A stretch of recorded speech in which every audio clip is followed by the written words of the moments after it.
บายดีเด้อพี่น้องเด้อหมดสุขุสุคนออกมาขายเครื่องคือเก่าพี่น้องเลย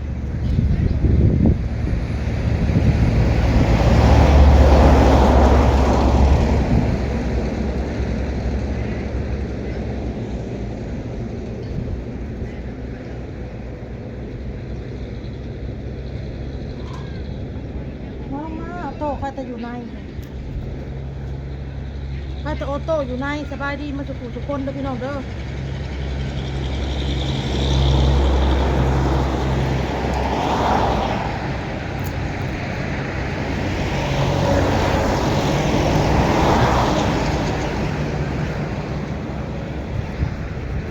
กายทางมันหนึ่งเดียวหมด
ที่จะไข่ลูกเพราะ ผักสลีต้ม มีFCอุดหนุนเจ้า300 thank you ข้าว300 thank you ต้มไก่ เรา ไม่ ให้ ไข่ ไป ลูก อันนั้น น้ เรา ำ ไป ไปแจก แจกเงินครอบครัวพอพัน2ครอบครัวน่ะ ให้พอวันไป ให้พอวันไปมีแต่เราจัดใหาย โอเคมีไข่ลูกหมักสลีมีน้ แต่ยังกระยาจะจัดอะไรเนาะเงิน300 ำโอเคถ้ามันไทยกินกูโดนอ่ะไปเนาะ เอาแบบเรียวๆเลยพี่น้องเลยเอาแบบเรียวๆเลยเดี๋ยวอ้นทีย่างแล้วก็สร้างอยู่นี่บ่มาซ้ำพี่น้องเลยสร้างเฮ็ดเวียกอยู่นี่อ้นให้เบิ่งแบบเรียวๆมาฮอดได้เฮ็ดหยังแน่มาฮอดปุ๊บก็คืออ้น ดังไพ่เด้อพี่น้องเด้อก่อนหมู่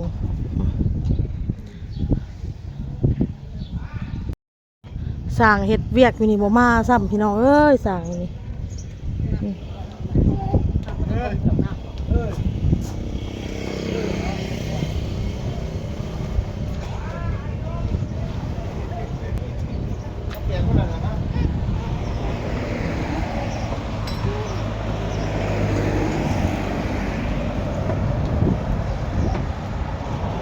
มาลูกมาบ่ไป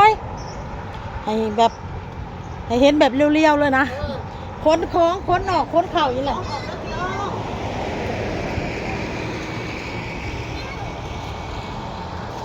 มา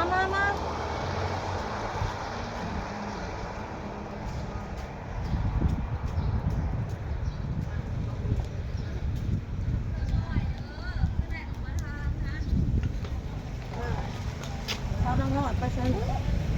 สาวน้อยต้องเฮียนบ่มันมีข้างเลย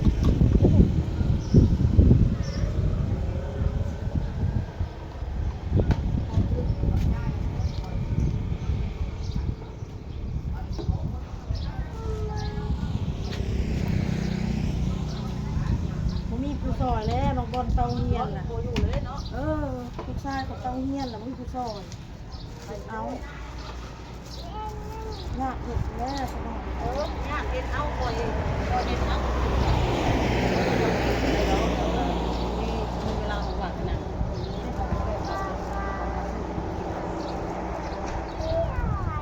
แล้วอันท้องอันที่เลี้ยงน่ะเดี๋ยวสิให้ภาวะน่ะไปให้ในเรือนน้ำเพราะว่าเราอันเมื่อวานเขา เราสื่อยัง อันน่ะ สื่อหัวใจเห็นป่ะ เงินนั่น ลูกศิษย์หัวใจเรา คนกันเลย เราผสมกัน แล้วก็สิให้สร้างน้ำแน่เขาก็ได้ ให้รถ ให้สร้างน้ำ ไปแจกเอารถ แจกเราจะรีบกินเลย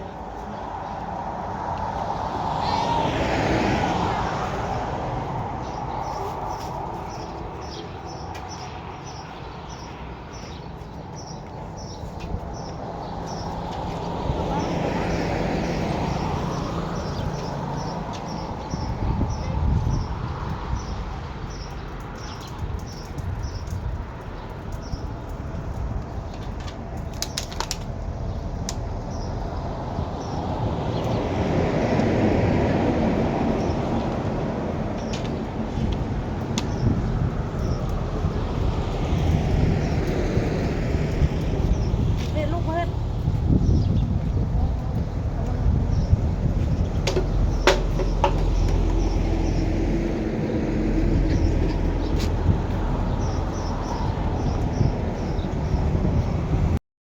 อ้นมาสิเห็ดแจกสั่ง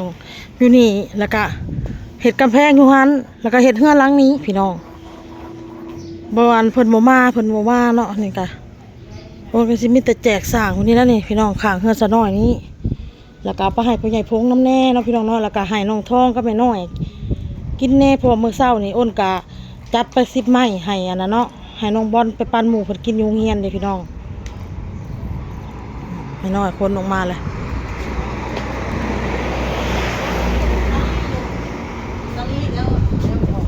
ข้างตอนนี้ นี่ก็มีอัน FC เพิ่นอุดหนุนแม่น้อยคนละ300พี่น้องเอ้ยให้ไปอัน ขอให้ร่ำให้รวยดีแห้งเด้อรุดหนุนขอบใจละลายนะอ้นเนาะ ขอบมกขอบใจหลายๆเด้อพี่เด้อให้โชคให้มานให้ร่ำให้รวยกว่าเก่าให้อยู่ดีมีแฮงให้เจ้าหา300เพิ่นอุดหนุนเจ้าหาอุดหนุนน้ำข่อย300ให้เอาไปอันให้เฮือนพ่อพันธุ์เอาไปให้ เงินเลยเนาะ ให้เพราะว่าเขาไปให้เนาะ ให้ เขาจัดของให้เล่าแล้วกันให้เราเอาไปให้เลยเนาะ เข้าไปเบิ่งคลิปพอวันต่อเนาะเพราะว่าคันเช้าสิไปอันน่ะเองผัดทางนี้ผัดบ่มีผู้เบิ่งบัดนี้ แม่น เฮาต้องให้ผู้หนึ่งไปเนาะเฮาอยู่ขายของให้ผู้เฒ่าไป ขอบคุณอีกรอบด้วยจ้าที่อุดหนุน300 บาทอนาคตให้ร่ำให้รวยให้อยู่ดีมีแห้งให้บุญปุกปักรักษาให้สุขภาพแข็งแรงกันเลยเนาะสิซะคนสองสิหลายคนเป็นเฮ็ดมาเนี่ยได้จ้ะเนาะ อันนี้ของอันน่ะพี่เลี้ยมแล้วก็ให้มาเมื่อวานนี่ก็ให้น้องทองกับแม่น้อยกินแน่เพิ่นว่านานไหนนานไขมันเนาะนี่ว่า ฮะ นี่วันนี้ เมื่อวานนี่แล้ว โอ้ เออ ขอบคุณร้านเด้อเยี่ยมเด้อ อืม ไปกินแล้ว จะไปให้อันสร้างสิจัดเป็นชุดแล้วเดี๋ยวเฮาอันย่างก่อนแล้วก็สิไปให้อันยังลูกโอ้อยากได้น้ำได้ลูกข่อยนี่มายังลูกอยากกินน้ำบ่โอ้ยลูกข่อยอยากกินน้ำเลยนี่ค่ะ เอาน้ำยัง เอาจีว่ะ แป๊บซี่บ่ เอาจีว่ะ น้ำแดงกับน้ำส้ม อ่ะ ข้าวมีไอ้ที่คนบ้านอะไรกินน้อง ลูกค้าโมโหล่ะฮะฮะฮะ ข้าเลยน้อยโมโหแล้วเอาไม่ใช่สิยากนะว่า ลูกค้าก็เข้าห้านแล้วเรียบร้อยพี่น้อง เอาลูกเอาไหม เอาแม่ เอาไว้ เอา เอาน้ำเท่าน้อยไว้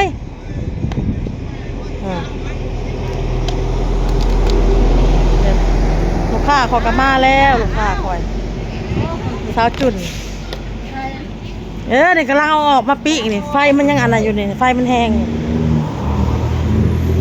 ไม่เย็นบ่เสียงยังมาหน้าจะเอาวะลูก พี่น้องขอโทษเรื่องคนตั้งกล้องแล้วพี่ฮะเดี๋ยวเด้อพี่น้องนะ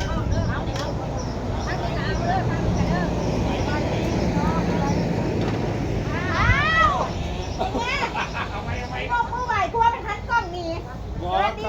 ำลังก่อตอนหนึ่งว่าคุณมันกล้องหลายช่องอยู่แล้วช่องรุ่นแบบนั้นคนอะไรมีกล้องมือแม่น่ะอันนั้นตั้งแล้วเลยครับคุณขอไปเรื่องพี่น้องเด้อไปเรื่อยเนี่ย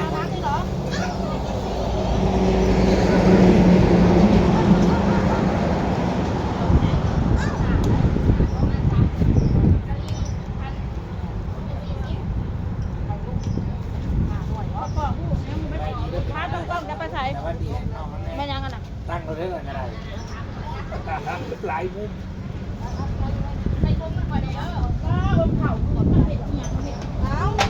เย็นดีเย็นดีเย็นดี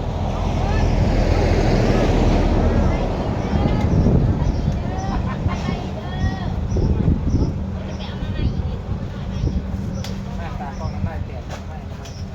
อยากที่กันเนี่ยพี่น้องมันมี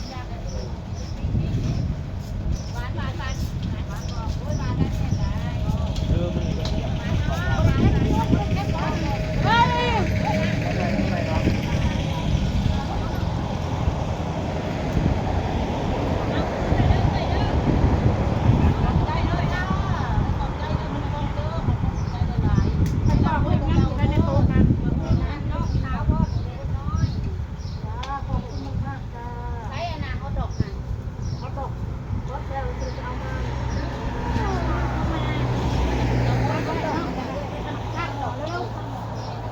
เทียมวันในผู้สาว ไปบอกเรื่องเงินให้มันจักมาใส่ฟรีดอกค่าต้มมาคือค่าดุคนไทยมักนิดเด้อพี่น้องเผ็ดลูกเจ้า กินเนาะ อันนี้เอา เอาตัวมานั่งในน้ำใหญ่แล้วก็นอน กระทะเอ้ยเจ้าเขี้ยวเรื่อย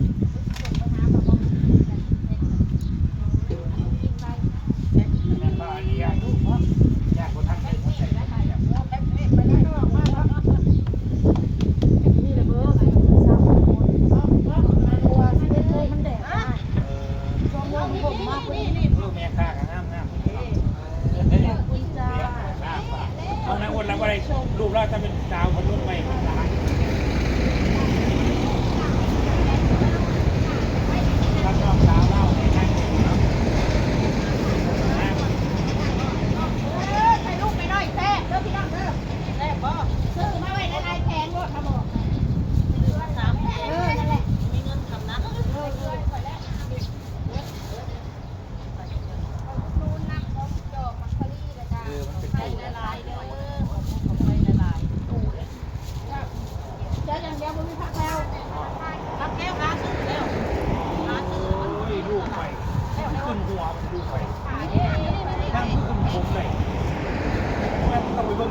อพี่น้องเอ้ย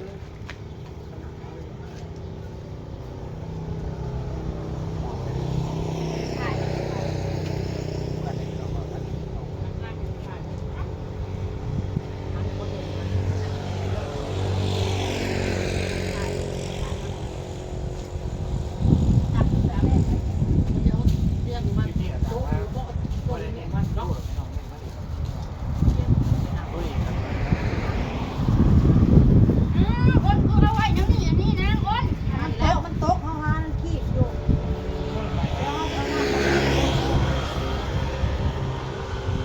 น้ำ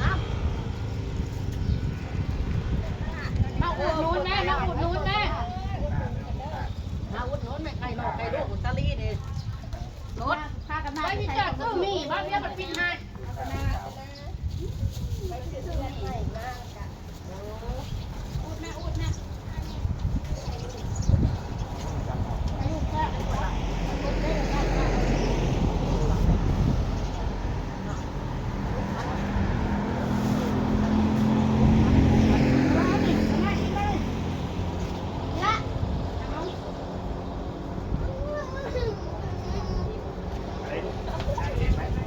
อันนี้เดียวบ่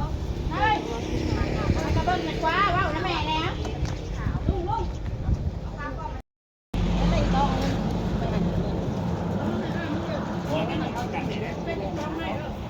อีก3เด้อ ลุงเอ้ยอาจารย์เขาน้อยมาเนี่ยลุง 3เป็น15 อาจารย์มาอีกมาสิใส่อาจารย์อีกใส่แก้วเด็ดหัวข้านนิดหน่อย ท้องได้ท้องเลย